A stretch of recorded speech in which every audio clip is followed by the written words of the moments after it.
Hay imperios construidos por hombres con ejércitos de sicarios, con corridos que celebran sus nombres, con mansiones bañadas en oro que exhiben su poder. Imperios de balas y sangre de túneles bajo fronteras de poder impuesto mediante violencia absoluta. También hay imperios construidos por mujeres con máscaras sociales. Imperios silenciosos, invisibles, letales. No es otra que Sandra Ávila Beltrán.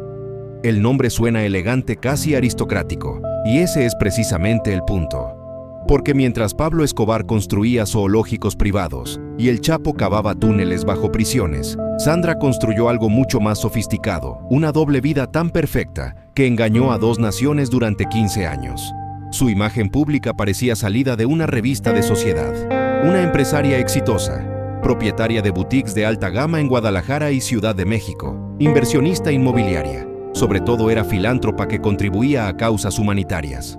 Aparecía regularmente en las secciones sociales, vistiendo Chanel y Versace, almorzando con esposas de empresarios en los restaurantes más exclusivos de Polanco, como si fuera simplemente otra mujer de la alta sociedad mexicana. Pero ella tenía otra cara, una cara que no aparecía en las páginas de Vogue México. La Agencia Antidrogas de Estados Unidos, DEA, la identificó como figura clave en el transporte de 25 toneladas de cocaína cada mes en su momento cumbre. Como la única mujer entre los 10 capos de la droga, más buscados entre 2002 y 2007. Era quien operaba construyendo el puente más lucrativo entre el cartel de Cali en Colombia y el cartel del Pacífico en México.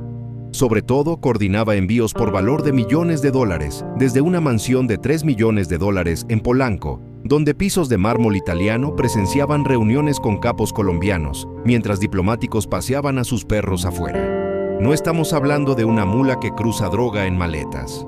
No estamos hablando de la esposa sumisa de un narco poderoso. Estamos hablando de la arquitecta invisible del Pacífico. La mujer que diseñó rutas, estableció contactos, coordinó logística.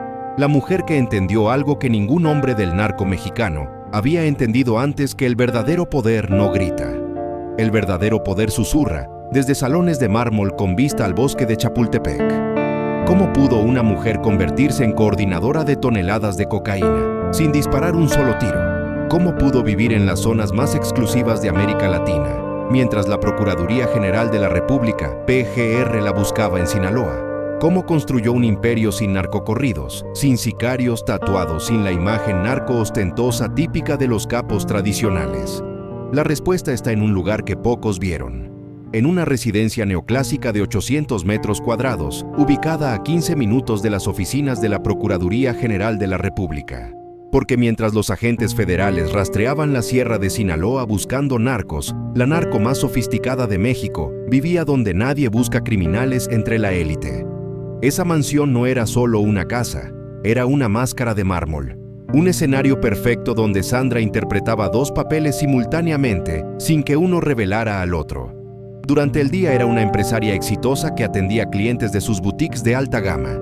Cuando caía la noche, se transformaba en la operadora de la red de narcotráfico más grande de la costa del Pacífico, coordinando llamadas encriptadas con Buenaventura. Pero antes de continuar, necesito preguntarte algo. Lo que estás a punto de escuchar involucra a una mujer con las rutas de tráfico de cocaína más lucrativas entre Colombia y México.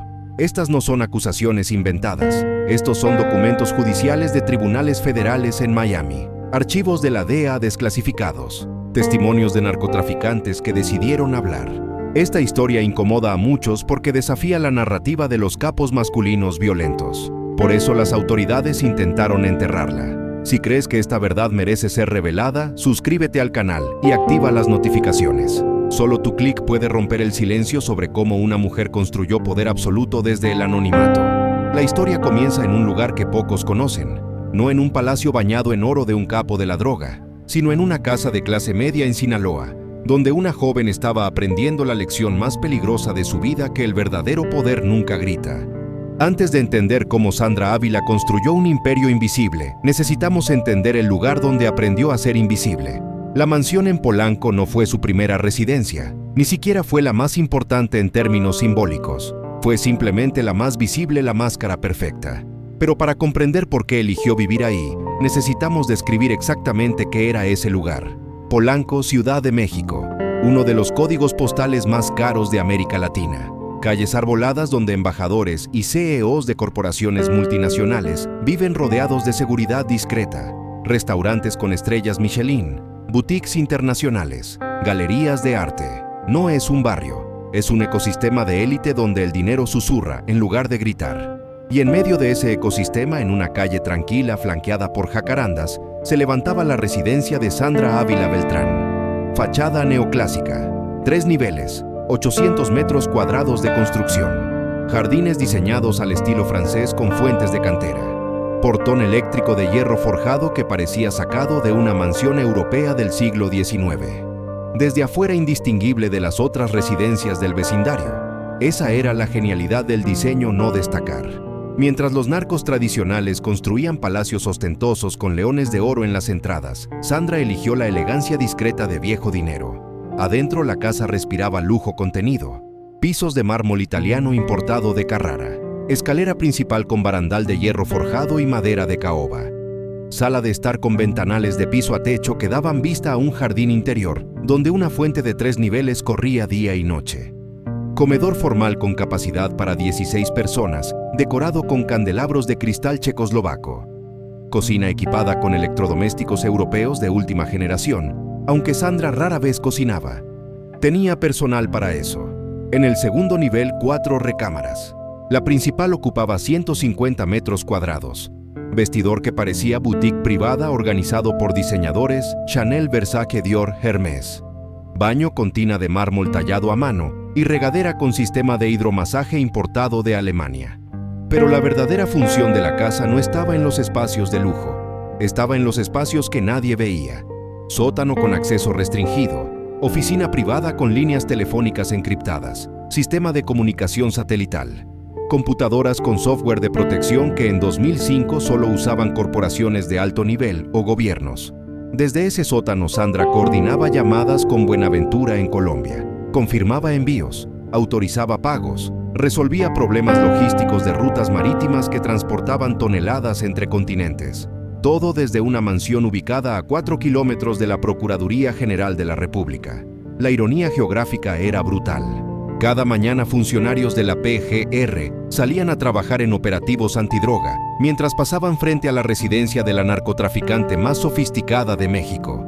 La buscaban en Sinaloa, en Jalisco, en la sierra, y vivía a 15 minutos de sus oficinas. Esa casa no era un hogar, era un escenario, un teatro de 2 actos donde Sandra representaba roles opuestos sin que ningún público descubriera al otro. De día recibía amigas para té, de noche recibía llamadas de capos. Los mismos pisos de mármol italiano que pisaban esposas de empresarios por la tarde, por la noche, eran testigos de negociaciones que movían millones de dólares en cocaína. Pero esa mansión no apareció de la nada. Sandra no nació en Polanco. Nació muy lejos de ahí en un mundo completamente diferente.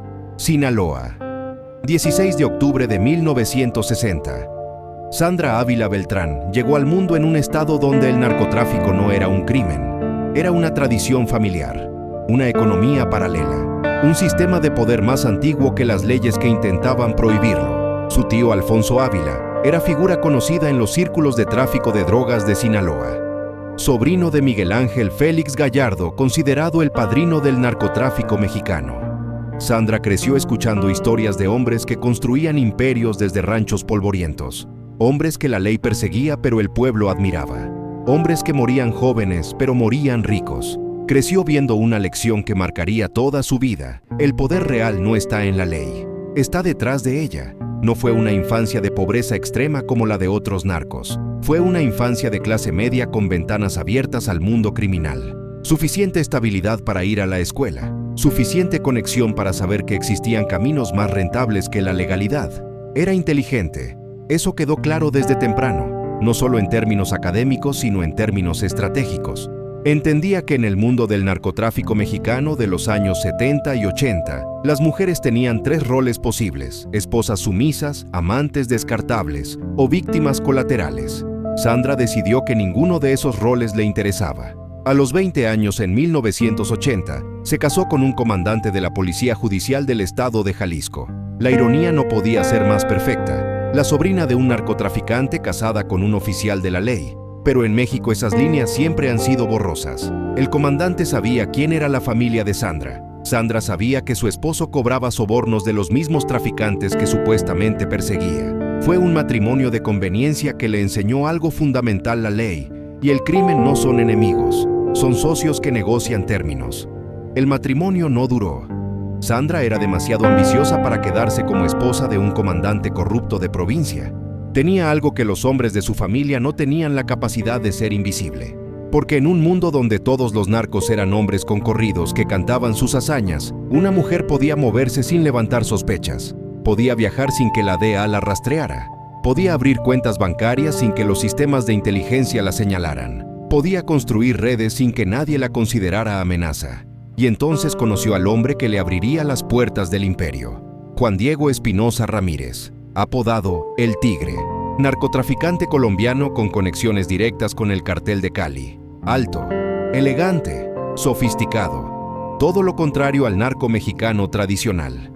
El Tigre no vestía botas de avestruz ni cinturones con hebillas de oro. Vestía trajes italianos y hablaba 3 idiomas. Era el tipo de criminal que cenaba en restaurantes de 5 estrellas y discutía vinos con sommeliers. Se conocieron en Guadalajara a mediados de los años 90. La química fue inmediata, pero no era solo atracción. Era reconocimiento mutuo. El Tigre vio en Sandra lo que nadie más había visto: una mujer con inteligencia estratégica, conexiones familiares en Sinaloa y la capacidad de moverse entre dos mundos sin levantar alarmas. Sandra vio en El Tigre acceso directo a la fuente Colombia. Comenzaron una relación que era simultáneamente romántica y empresarial. Tuvieron un hijo juntos, pero más importante que el hijo fue la sociedad criminal que construyeron, porque El Tigre tenía el producto y los contactos en Colombia. Sandra tenía las rutas y los contactos en México. Juntos diseñaron el puente más rentable entre los carteles de Cali y el Pacífico mexicano. Y fue en ese momento, a finales de los años 90, cuando Sandra comenzó a construir su verdadero imperio. No un imperio de sangre y corridos, sino un imperio de máscaras sociales y documentos legales. Un imperio donde las mansiones no eran palacios ostentosos, sino residencias elegantes indistinguibles de las que habitaba la élite legítima. Un imperio invisible. La arquitecta había encontrado su proyecto, y el proyecto requería la máscara perfecta. Por eso eligió Polanco, por eso construyó la fachada de empresaria exitosa. Por eso invirtió en boutiques y bienes raíces que blanqueaban millones mientras generaban imagen de legitimidad. Porque Sandra Ávila había aprendido la lección más importante de su vida: el verdadero poder no necesita gritar. El verdadero poder susurra desde mansiones de mármol, donde nadie sospecha que detrás de los ventanales, con vista al bosque de Chapultepec, se coordina el tráfico de toneladas de cocaína entre 2 continentes. Y así, con esa lección grabada en el alma, Sandra comenzó a construir algo que nadie había visto antes: un imperio sin disparos, un cartel sin corridos, un poder sin rostro. ¿Cómo pasó Sandra de ser la sobrina de un narcotraficante sinaloense a convertirse en pieza clave del tráfico intercontinental? El giro llegó en un momento que cambiaría todo, cuando entendió que el futuro del narcotráfico mexicano no estaba en cultivar amapola en la sierra, sino en transportar cocaína colombiana hacia Estados Unidos. Era mediados de los años 90. El cartel de Cali controlaba el 80% de la cocaína que salía de Colombia, pero tenía un problema: necesitaban rutas terrestres hacia Estados Unidos, después de que las autoridades estadounidenses cerraran las rutas del Caribe. Los hermanos Rodríguez Orejuela buscaban socios en México, no empleados, socios. Juan Diego Espinosa. El Tigre ya tenía años moviéndose entre Cali y Guadalajara. Conocía a los capos colombianos, hablaba su idioma. Entendía su cultura empresarial, porque los colombianos no manejaban el narcotráfico como los mexicanos. No era un asunto de honor ranchero ni corridos. Era un negocio. Frío, calculado, corporativo. Y Sandra era la pieza que el Tigre necesitaba para convertir contactos en imperio. Ella aportaba algo invaluable: acceso a las rutas del Pacífico mexicano a través de sus conexiones familiares en Sinaloa. Su tío Alfonso Ávila mantenía relaciones con figuras clave en la costa. Sandra podía coordinar la llegada de embarques marítimos a puertos como Manzanillo sin levantar sospechas, porque una mujer elegante que visitaba propiedades costeras como inversionista en bienes raíces no activaba las alarmas de inteligencia de la misma forma que un hombre con historial criminal. La sociedad entre Sandra y el Tigre funcionaba en capas perfectamente diseñadas. Primera capa: la relación romántica. Vivían juntos, tenían un hijo, aparecían como pareja estable ante amigos y familiares. Esta capa proporcionaba cobertura emocional. Nadie sospecha que una madre dedicada coordina envíos de cocaína mientras lleva a su hijo a la escuela. Segunda capa: los negocios legales. Sandra abrió boutiques de ropa en Guadalajara, tiendas elegantes en zonas comerciales exclusivas donde vendía marcas internacionales. Las boutiques no solo generaban ingresos legítimos para justificar su nivel de vida, sino que funcionaban como perfectas lavanderías. Cada vestido vendido podía inflarse en los registros contables. Cada factura podía multiplicarse. El dinero de la cocaína entraba sucio por Buenaventura y salía limpio por las cajas registradoras de Guadalajara. Tercera capa: la logística real. Desde una oficina privada que nadie veía, Sandra coordinaba con contactos en Colombia la llegada de embarques. Según archivos de la DEA desclasificados años después, entre 1998 y 2001, los envíos coordinados por la red de Sandra y el Tigre movían entre 15 y 25 toneladas mensuales. No transportaban directamente. Esa era la genialidad del sistema. Ellos diseñaban las rutas, coordinaban los contactos, facilitaban la logística. Otros asumían los riesgos del transporte físico. La ruta funcionaba con precisión industrial. Cocaína producida en laboratorios del Valle del Cauca colombiano viajaba por carretera hasta el puerto de Buenaventura. Ahí se escondía en contenedores de productos legales, flores, café, maquinaria industrial. Los contenedores viajaban en barcos comerciales que cruzaban el Pacífico hasta puertos mexicanos, principalmente Manzanillo y Lázaro Cárdenas. En México, contactos previamente arreglados recibían los contenedores. La cocaína se redistribuía en vehículos terrestres hacia la frontera norte. En ciudades como Tijuana o Mexicali, otros grupos la cruzaban a California. Sandra no tocaba la droga. Nunca estuvo presente en un embarque. Su rol era arquitectónico: diseñar el sistema, mantener los contactos, resolver problemas cuando las piezas fallaban y cobrar. Según testimonios de narcotraficantes que decidieron colaborar con autoridades estadounidenses, Sandra y el Tigre recibían entre $800 y $1,000 por kilo transportado. Simple matemática: 20 toneladas al mes equivalían a $20 millones mensuales solo en comisiones de transporte. ¿Qué hace una mujer con $20 millones al mes que no puede depositar en un banco sin levantar banderas rojas? Construye mansiones, compra propiedades, invierte en negocios legales que justifican el flujo de efectivo. Y más importante, se muda a donde el dinero sucio puede mezclarse con dinero limpio, sin que nadie haga preguntas incómodas. Por eso Sandra dejó Guadalajara. Por eso eligió Ciudad de México.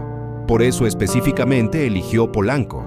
Porque necesitaba un escenario donde una mujer con millones de dólares fuera completamente normal. Un lugar donde sus vecinos fueran diplomáticos, CEOs, herederos de fortunas petroleras. Un ecosistema donde el lujo no llamara la atención, porque todos vivían en el lujo. La arquitecta invisible había encontrado el terreno perfecto para su siguiente construcción. Una doble vida tan perfectamente diseñada que ni sus amigas de sociedad ni sus socios criminales conocerían la versión completa de quién era Sandra Ávila Beltrán. Pero mover cocaína era solo la mitad del diseño. La otra mitad, la más peligrosa, era volverse invisible. Ser invisible en México cuando mueves toneladas de cocaína requiere más que discreción. Requiere genio arquitectónico. Y Sandra Ávila lo entendió antes que nadie. El verdadero poder no se construye con ejércitos de sicarios, sino con capas de legitimidad tan gruesas que la ley no puede penetrarlas. Entre 2001 y 2007, Sandra perfeccionó un sistema que la DEA después describiría en documentos judiciales como la red de lavado más sofisticada operada por una mujer en el hemisferio occidental. No era exageración. El sistema funcionaba en 3 niveles simultáneos, cada uno proporcionando cobertura al siguiente. Primer nivel: negocios completamente legales. Sandra expandió su imperio de boutiques más allá de Guadalajara. Abrió tiendas en Ciudad de México, en Polanco y en Santa Fe. Vendía ropa de diseñadores europeos a clientela de élite. Las boutiques generaban ganancias reales, pagaban impuestos, tenían empleados con nómina registrada. Cualquier auditor que revisara los libros contables encontraría un negocio legítimo. Pero ahí estaba la genialidad: las ventas podían inflarse. Una blusa vendida en $3,000 podía facturarse en $10,000. Multiplicado por cientos de transacciones mensuales, el dinero de la cocaína se integraba al flujo comercial sin dejar rastro. Segundo nivel: bienes raíces. Sandra comenzó a comprar propiedades en zonas exclusivas. No mansiones ostentosas que gritaran narco, residencias elegantes que cualquier empresaria exitosa podría poseer. Según investigaciones de la PGR presentadas durante su juicio, Sandra adquirió 14 inmuebles documentados entre 2000 y 2007 en 5 estados: Jalisco, Ciudad de México, Quintana Roo, Sinaloa y Nayarit. Apartamentos en torres de lujo, casas en desarrollos costeros. Cada propiedad comprada a través de estructuras legales impecables, sociedades mercantiles, fideicomisos, prestanombres, que aparecían como dueños legales, mientras Sandra controlaba desde las sombras. La mansión de Polanco, valuada en $3 millones, estaba registrada bajo una sociedad anónima llamada Inversiones Pacific Coast, S.A.D.C. UMBE. En los documentos oficiales, Sandra aparecía como directora general de una empresa de importación de textiles. Nada en el papel revelaba conexión con narcotráfico. Todo impecablemente legal en la superficie. Tercer nivel, la red de contactos sociales. Y aquí estaba la verdadera obra maestra de Sandra. Mientras otros narcos se escondían en ranchos fortificados, ella se insertó en la alta sociedad chilanga. Asistía a galas benéficas, donaba a fundaciones de ayuda infantil, aparecía en eventos culturales en el Museo Soumaya y en el Palacio de Bellas Artes. Vestía diseñadores, cenaba en Quintonil y Pujol. Se hizo amiga de esposas de empresarios que jamás sospecharon que la elegante mujer con quien compartían champán coordinaba el tránsito de cocaína desde un sótano en Polanco. Esta red social no era vanidad, era estrategia, porque cuando finalmente la PGR comenzó a investigarla, en 2005 encontraron algo desconcertante. Sandra Ávila no encajaba en ningún perfil conocido de narcotraficante. No tenía corridos, no tenía sicarios conocidos, no tenía historial de violencia, no vivía escondida, vivía a plena vista, y eso la hacía casi intocable. Los números de su operación eran brutales. Según testimonios de Juan Diego Espinosa, presentados ante cortes federales de Miami, después de su captura entre 2001 y 2004, la red coordinada por Sandra facilitó el tránsito de aproximadamente 900 toneladas de cocaína colombiana hacia Estados Unidos. 900 toneladas en 3 años, suficiente para abastecer el consumo de cocaína de toda California durante meses. En 2001, autoridades estadounidenses interceptaron un solo cargamento cerca de Manzanillo, 9 toneladas ocultas en un contenedor de maquinaria agrícola. El barco había salido de Buenaventura 3 semanas antes. Las investigaciones trazaron la ruta hasta contactos en Guadalajara, y esos contactos eventualmente llevaron a un nombre que comenzaba a aparecer en archivos de inteligencia: Sandra Ávila Beltrán. Pero tener el nombre no era suficiente, porque Sandra había construido su imperio con una precisión que hacía casi imposible conectarla directamente con los envíos. No firmaba documentos de embarque, no hacía llamadas desde líneas rastreables, no se reunía personalmente con transportistas. Coordinaba todo a través de intermediarios usando teléfonos desechables, cambiando números cada semana, comunicándose en claves que solo sus socios más cercanos entendían. La DEA la apodó Queen of the Pacific, no por violencia, sino por alcance geográfico. Su red abarcaba 3 países, 2 océanos, docenas de ciudades, y todo operado desde un sótano en Polanco, donde los sistemas de comunicación encriptada zumbaban silenciosamente, mientras arriba en la sala de estar, con vista al jardín, Sandra recibía amigas para té vespertino. La arquitecta invisible del sistema había perfeccionado su obra, pero cada edificio, por hermoso que sea, tiene grietas. Y para Sandra las grietas estaban en los archivos que la DEA acumulaba silenciosamente al otro lado de la frontera. Y para ser invisible en México mientras coordinas el tráfico de toneladas, necesitas vivir donde nadie busca criminales entre la élite. La mansión de Polanco no era un capricho, era ingeniería social. Cada detalle de esa residencia estaba calculado para proyectar una imagen específica: éxito empresarial, legítimo sin ostentación vulgar. Porque Sandra había estudiado a los narcos que cayeron antes que ella y entendió su error fundamental: el narco kitsch los delataba. Pablo Escobar con su zoológico privado y sus mansiones bañadas en oro. Los Arellano Félix con sus fiestas de sicarios donde la cerveza corría entre ametralladoras. Amado Carrillo con su flota de jets privados imposible de justificar. Todos cometieron el mismo error: gritar su riqueza, en un mundo donde la riqueza inexplicable siempre levanta sospechas. Sandra eligió el camino opuesto: lujo discreto, viejo dinero, el tipo de elegancia que no llama la atención porque se ve exactamente como la de sus vecinos legítimos. La residencia en Polanco reflejaba esa filosofía en cada centímetro cuadrado. La fachada neoclásica con columnas sobrias podría pertenecer a un diplomático europeo. Los jardines con diseño francés eran hermosos pero contenidos sin las fuentes excesivas, o los leones dorados que marcaban las propiedades narco.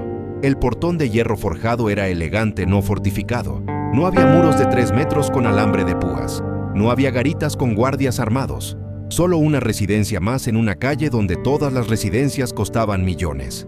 Imaginen la escena un martes cualquiera de 2005, 2 de la tarde. Un BMW plateado se estaciona frente a la mansión. Bajan 3 mujeres vestidas con ropa de diseñador, esposas de empresarios que vienen a tomar té con Sandra. Entran por el portón que se abre silenciosamente. Cruzan el jardín donde las jacarandas filtran la luz del sol.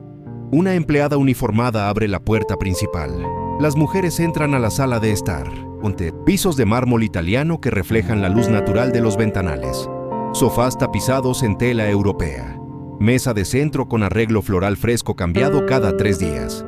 En las paredes, arte contemporáneo mexicano, un Tamayo, un Toledo.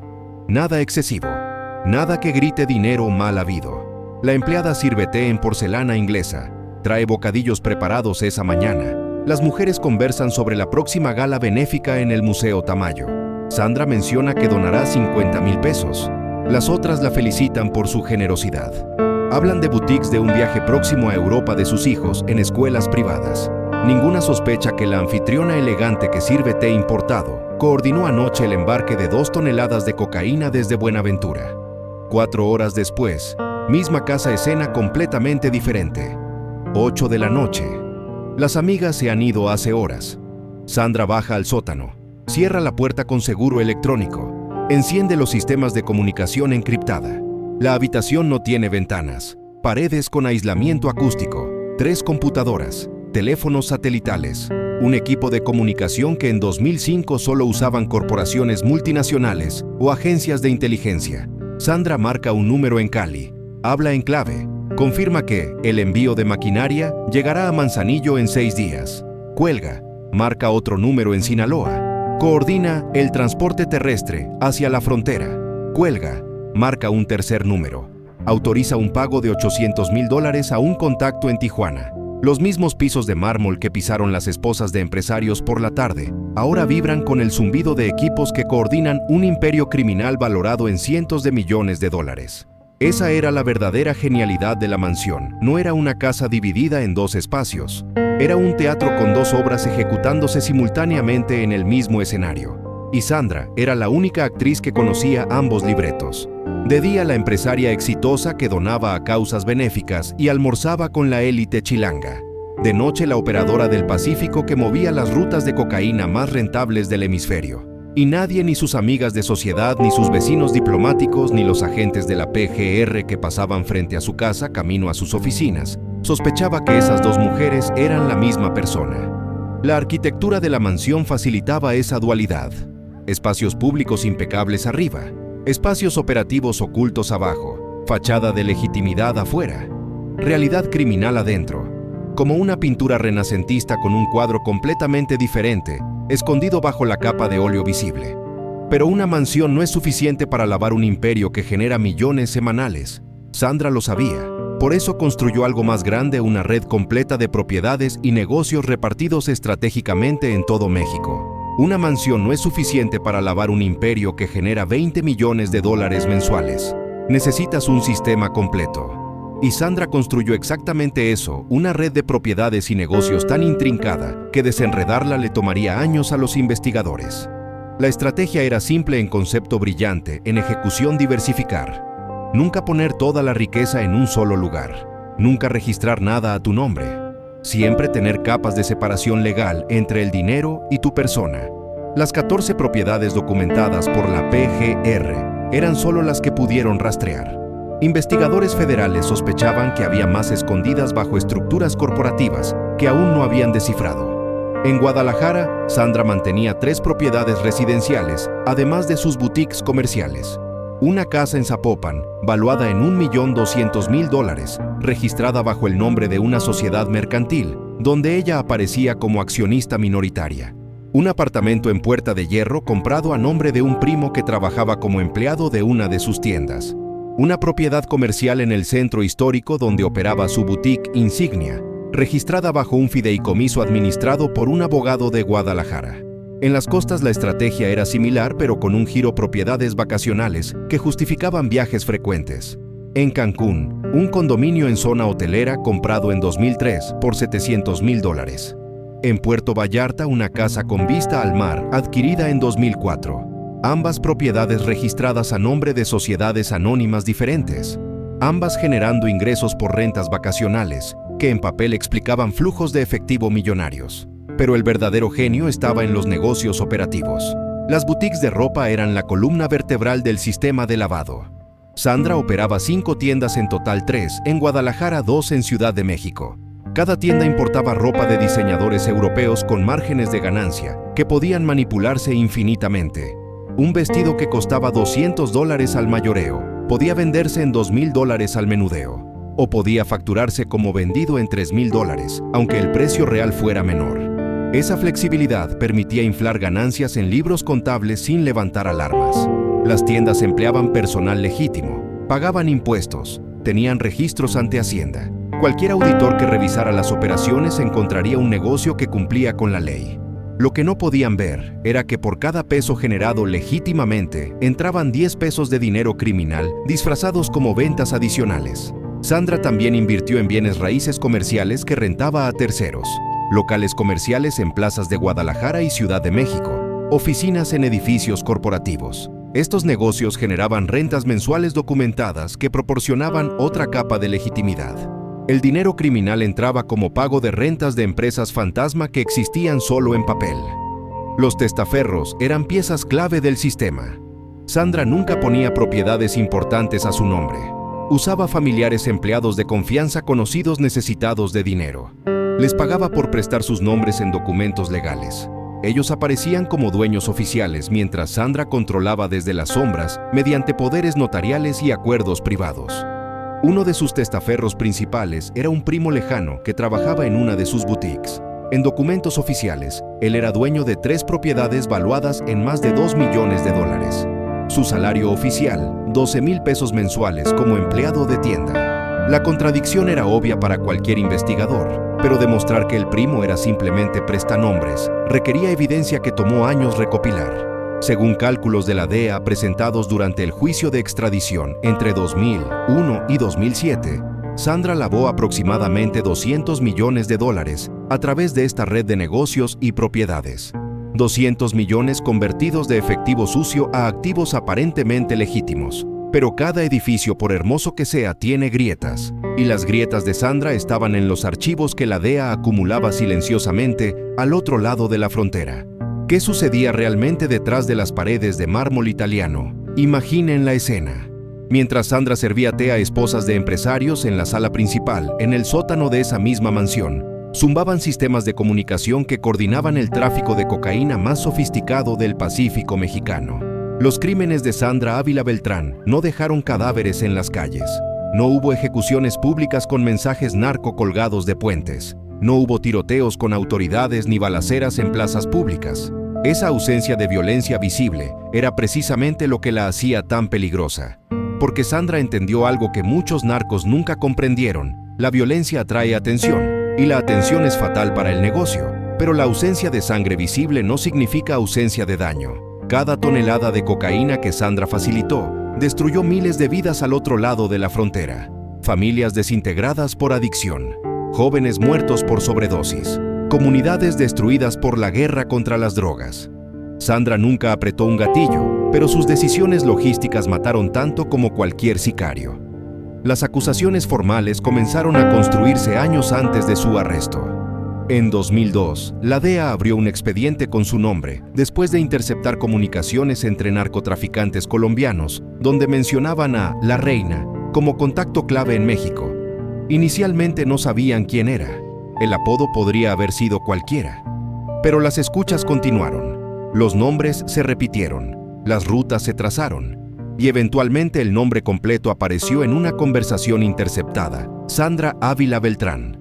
El expediente oficial presentado por el Departamento de Justicia de Estados Unidos en 2012, cuando finalmente lograron extraditar a Sandra, documenta acusaciones que abarcan de 2001 a 2007. El cargo principal: conspiración para importar y distribuir más de 5 kilogramos de cocaína en territorio estadounidense. Bajo la ley federal americana, ese cargo llevaba sentencia mínima de 10 años, máxima de cadena perpetua. Pero los números reales eran mucho más brutales que 5 kilogramos. Esa cifra legal era simplemente el mínimo requerido para activar jurisdicción federal. La evidencia presentada documentaba algo completamente diferente. Según testimonios de Juan Diego Espinosa, el Tigre, quien decidió cooperar con la DEA después de su captura en 2001, la red operada conjuntamente con Sandra movió aproximadamente 900 toneladas entre 2001 y 2004. 900,000 kilogramos. Cada kilo con valor de mercado en Estados Unidos entre $20,000 y $30,000. Hagan las cuentas. Estamos hablando de un valor de mercado total superior a $25,000 millones en cocaína que pasó por las rutas coordinadas desde el sótano de una mansión en Polanco. Los métodos documentados revelaban sofisticación empresarial raramente vista en el narcotráfico. La cocaína salía de laboratorios en el departamento del Valle del Cauca, en Colombia. Viajaba por carretera hasta Buenaventura, el puerto más importante del Pacífico colombiano. Ahí, contactos previamente arreglados ocultaban la droga en contenedores de carga comercial legítima. Las autoridades portuarias colombianas, según testimonios de narcotraficantes colaboradores, recibían sobornos que oscilaban entre $50,000 y $200,000 por contenedor, dependiendo del tamaño del cargamento. Los contenedores viajaban en barcos comerciales que hacían rutas regulares entre Colombia y México. Tiempo de tránsito entre 12 y 18 días, dependiendo de paradas intermedias. Durante ese tiempo, Sandra coordinaba el otro extremo de la operación: asegurar que contactos en puertos mexicanos estuvieran listos para recibir el cargamento sin inspección aduanal. Manzanillo era el puerto principal. Según documentos de inteligencia naval mexicana, presentados durante investigaciones de la PGR, entre 2002 y 2006, al menos 40 contenedores con cocaína pasaron por Manzanillo sin ser inspeccionados. La coordinación requería sobornos a múltiples niveles: inspectores de aduana, jefes de turno, comandantes portuarios. Cada nivel cobraba su parte. Sandra no pagaba directamente, pero coordinaba los pagos a través de intermediarios. Una vez que la cocaína llegaba a territorio mexicano, se redistribuía. Bodegas en Guadalajara servían como centros de distribución temporal. Desde ahí la droga viajaba en camiones comerciales hacia la frontera norte. Tijuana, Mexicali, Ciudad Juárez. En esas ciudades otros grupos se encargaban del cruce final hacia Estados Unidos. Sandra cobraba por el servicio de transporte. Según el Tigre, el precio fluctuaba entre $800 y $1,000 por kilogramo. A veces más si las condiciones eran difíciles. 20 toneladas al mes multiplicado por $1,000 por kilo equivalían a $20 millones mensuales solo en comisiones de transporte. No era dueña de la cocaína, era dueña de la ruta. Y la ruta valía más que el producto. Pero la sofisticación de Sandra iba más allá de la logística del transporte. Mientras Griselda Blanco en Miami construyó su imperio con violencia directa, asesinando competidores y aterrorizando vecindarios enteros, hasta que Miami tuvo la tasa de homicidios más alta de Estados Unidos entre 1979 y 1983. Sandra construyó su imperio con invisibilidad estratégica. Nunca ordenó un asesinato documentado. Nunca apareció en escenas de crimen. Nunca dejó rastro de sangre. Mientras el Chapo Guzmán cavaba túneles bajo prisiones y montañas, convirtiéndose en leyenda folclórica que eventualmente garantizaría su captura, Sandra se escondía a plena vista entre la élite social mexicana. No había corridos que cantaran su nombre. No había narcoseries glorificando sus hazañas. Era deliberadamente aburrida en términos de narrativa criminal. Y esa falta de narrativa la protegió durante años. Mientras los Zetas y el Cartel del Golfo libraban guerras sangrientas que cubrían los titulares internacionales, atrayendo recursos policiales masivos, Sandra operaba en silencio. Las autoridades perseguían a los narcos violentos, porque la violencia exigía respuesta política. Sandra no generaba violencia visible, así que no generaba presión política para su captura. Era la narcotraficante perfecta para la era moderna, maximizaba ganancias, minimizaba riesgos, operaba como corporación multinacional en lugar de cartel tradicional. Pero tenía un problema que eventualmente la destruiría: no podía controlar a sus socios. Juan Diego Espinosa. El Tigre fue arrestado en 2001 en Colombia durante una operación conjunta DEA Policía Nacional Colombiana. Enfrentaba cadena perpetua en Estados Unidos. Y como tantos narcotraficantes antes que él, el Tigre decidió que pasar 30 años en prisión americana era mejor que pasar cadena perpetua. Comenzó a cooperar. Al principio sus testimonios se enfocaron en contactos colombianos. Dio nombres de capos del Cartel del Norte del Valle. Identificó rutas, laboratorios, métodos de transporte. Pero eventualmente los interrogadores de la DEA hicieron la pregunta inevitable: ¿quién coordinaba las rutas en México? Y el Tigre dio el nombre Sandra Ávila Beltrán, la madre de su hijo, su socia durante años, la mujer que él había amado y con quien había construido un imperio. Los testimonios de El Tigre ante cortes federales de Miami entre 2003 y 2005 proporcionaron la columna vertebral de la acusación contra Sandra. Describió cómo ella coordinaba llegadas de embarques a Manzanillo.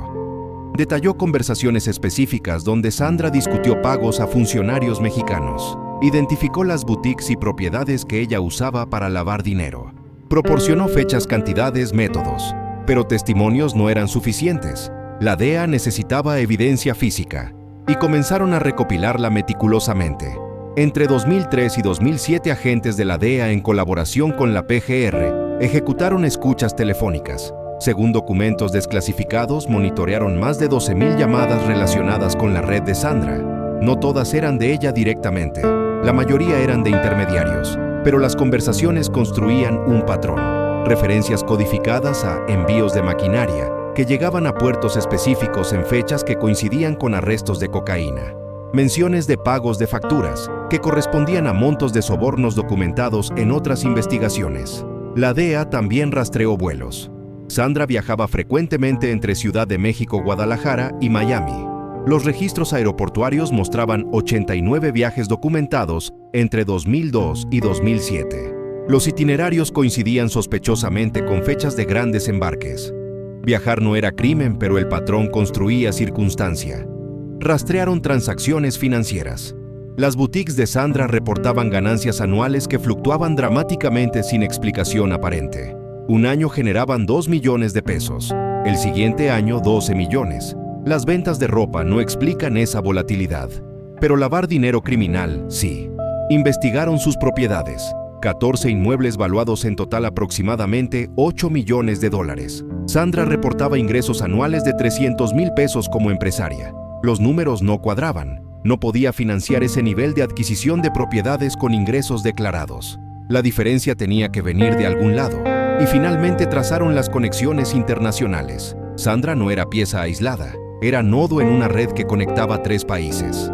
Los hermanos Rodríguez Orejuela del Cartel de Cali en Colombia proporcionaban el producto. Sandra coordinaba el transporte a través de México. Distribuidores en California y Texas recibían la cocaína. Cada pieza dependía de las otras. Capturar a Sandra significaba potencialmente desmantelar toda la red. En 2006, la DEA compartió toda la evidencia recopilada con la PGR en México. Las 2 agencias coordinaron estrategia. Decidieron esperar el momento perfecto. No querían arrestar a Sandra y descubrir que la evidencia no era suficiente para sostener una condena. Necesitaban caso hermético. Mientras tanto, Sandra seguía operando. Continuaba viviendo en Polanco. Seguía asistiendo a galas benéficas. Seguía coordinando envíos desde su sótano. No sabía que cada llamada era interceptada, cada vuelo registrado, cada transacción rastreada.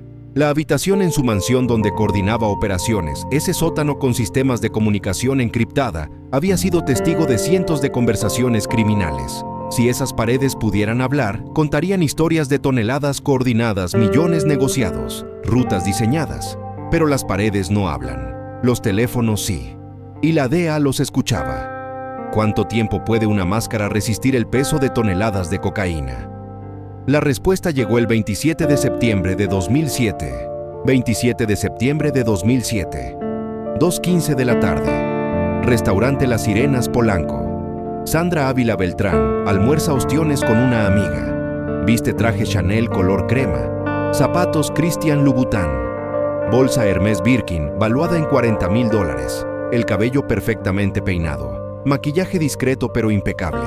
A su alrededor el murmullo elegante del restaurante más exclusivo del barrio, ejecutivos, cerrando negocios, esposas de diplomáticos, comentando eventos sociales, la banda sonora normal de la élite chilanga en hora de comida.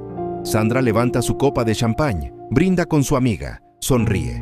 No tiene idea de que afuera 40 agentes federales de la PGR rodean el perímetro del restaurante. 2:23 de la tarde. Las puertas del restaurante se abren simultáneamente. Entran agentes uniformados con chalecos antibalas que dicen PGR en letras blancas. Los comensales voltean sorprendidos. Algunos gritan, otros se tiran al suelo pensando que es asalto.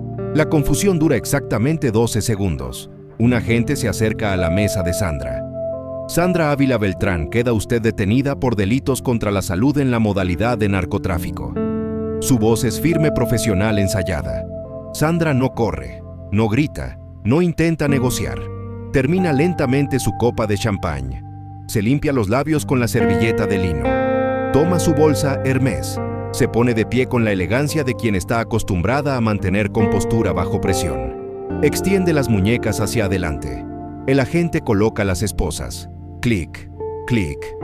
La reina del Pacífico cae sin violencia, sin drama, exactamente como vivió, con máscara impecable hasta el último segundo.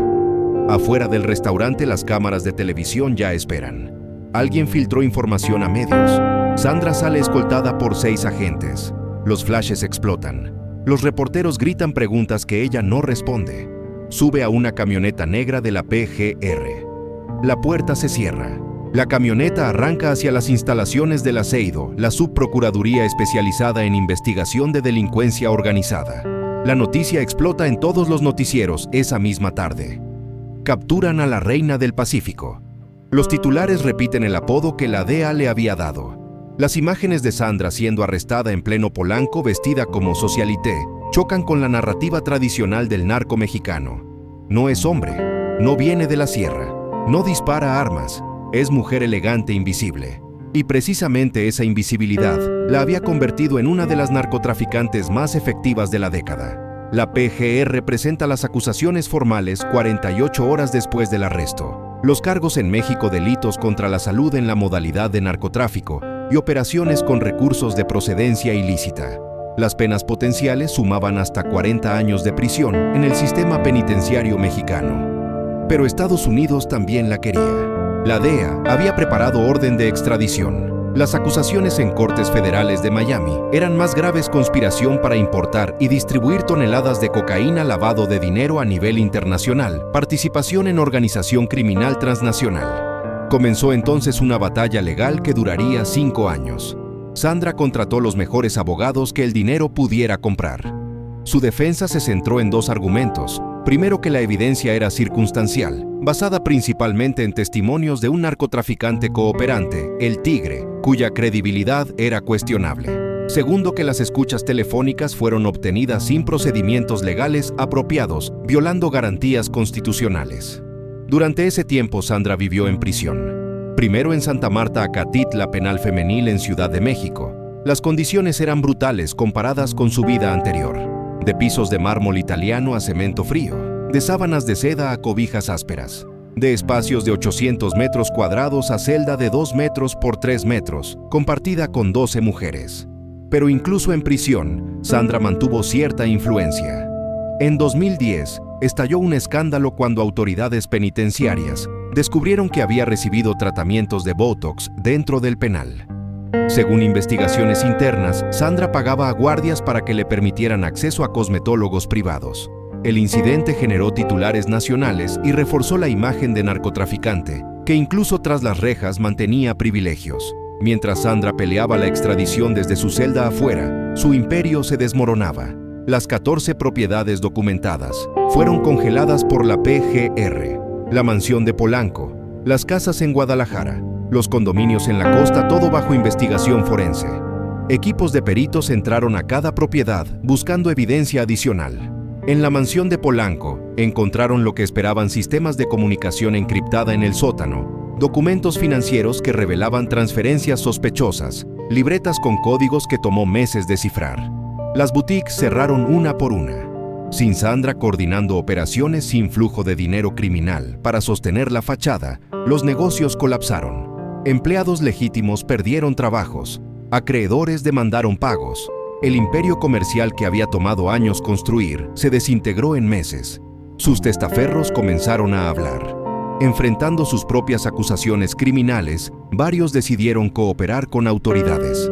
Confirmaron que las propiedades registradas a sus nombres en realidad pertenecían a Sandra. Describieron cómo ella les pagaba por prestar identidades. Proporcionaron detalles de transacciones que fortalecieron el caso de lavado de dinero. El 9 de agosto de 2012, después de 5 años de batalla legal, la Suprema Corte de Justicia de México aprobó la extradición de Sandra Ávila Beltrán a Estados Unidos. Ese mismo día fue trasladada al Aeropuerto Internacional de la Ciudad de México. Agentes de la DEA la esperaban. La subieron a un jet privado del gobierno estadounidense.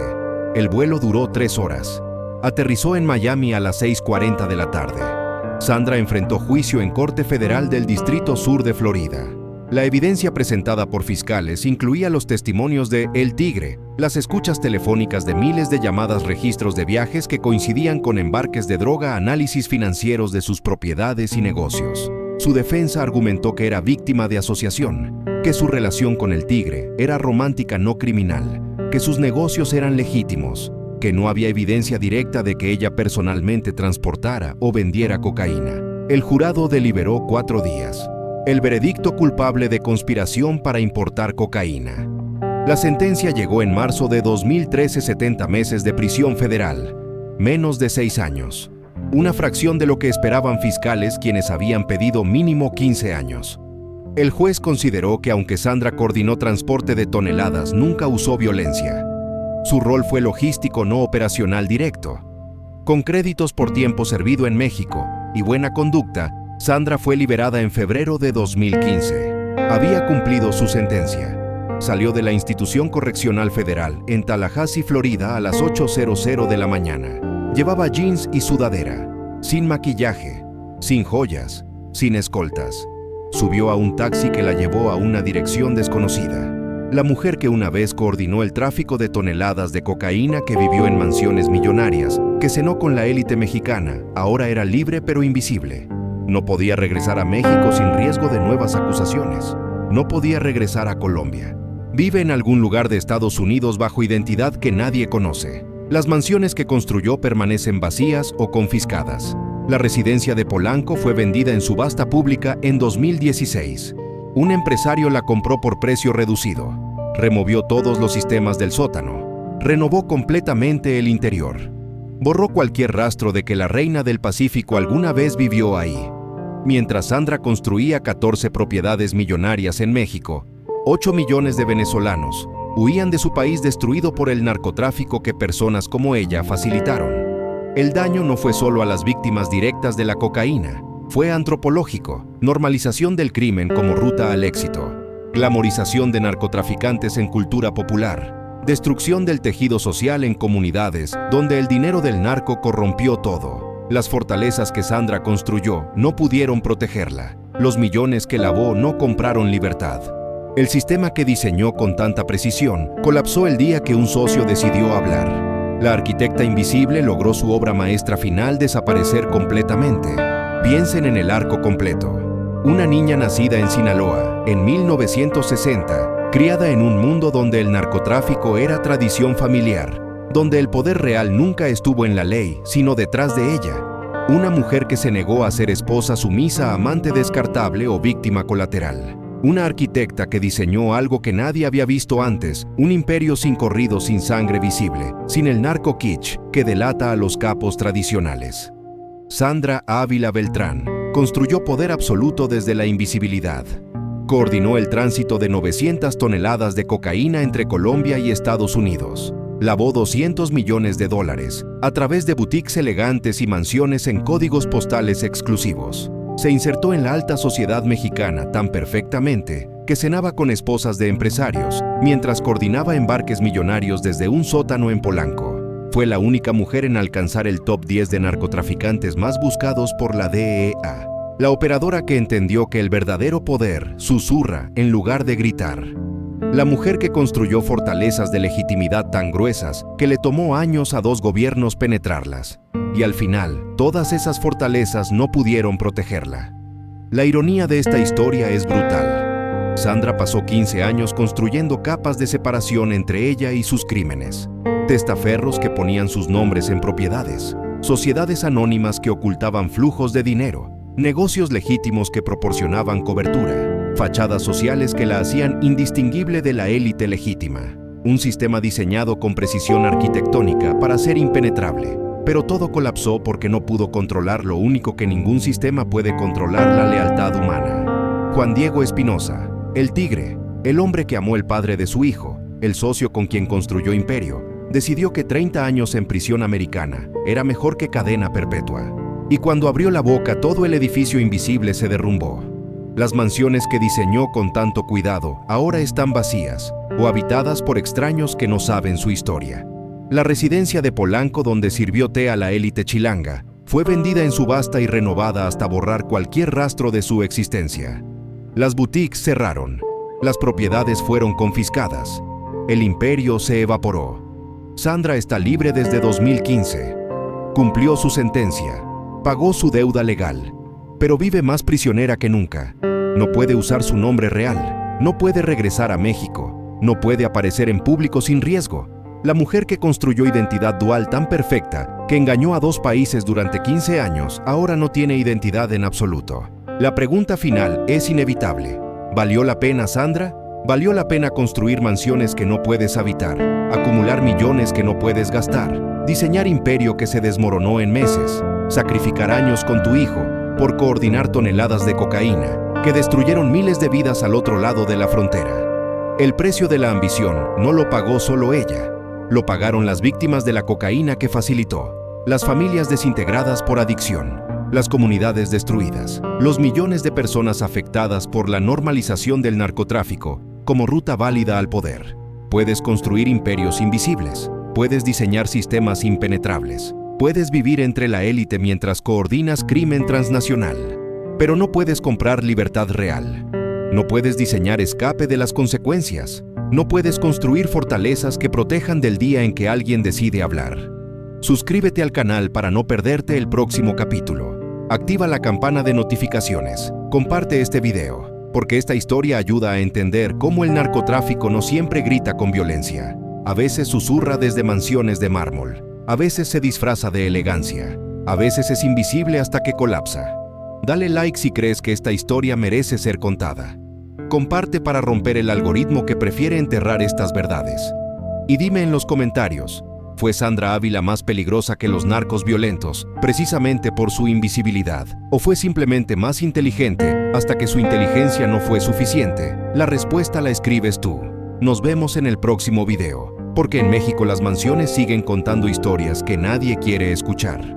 Y nosotros seguiremos contándolas. La historia de Sandra Ávila Beltrán nos enseña una lección dolorosa. El poder construido sobre cimientos equivocados, por sofisticado que sea, al final, es solo una prisión invisible.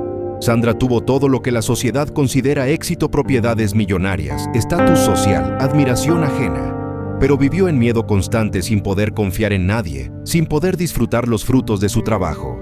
Las mansiones lujosas terminaron siendo jaulas doradas que aprisionaban su alma. Cuando la libertad verdadera se intercambia por riqueza ilícita, uno se convierte en prisionero del mismo poder que creó. A cierta edad comprendemos que el verdadero valor no está en la cantidad de propiedades ni en el poder externo, sino en la paz del alma. Una casa humilde donde la familia se reúne, donde podemos dormir tranquilos sin temor, vale más que 1000 mansiones compradas con sangre y lágrimas. La reputación construida desde la honestidad y el trabajo digno, aunque modesta, deja un legado del cual estar orgullosos para las próximas generaciones, algo que Sandra nunca pudo tener. La lección final: hay que vivir de tal manera que al cerrar los ojos no tengamos que huir de nuestro propio pasado.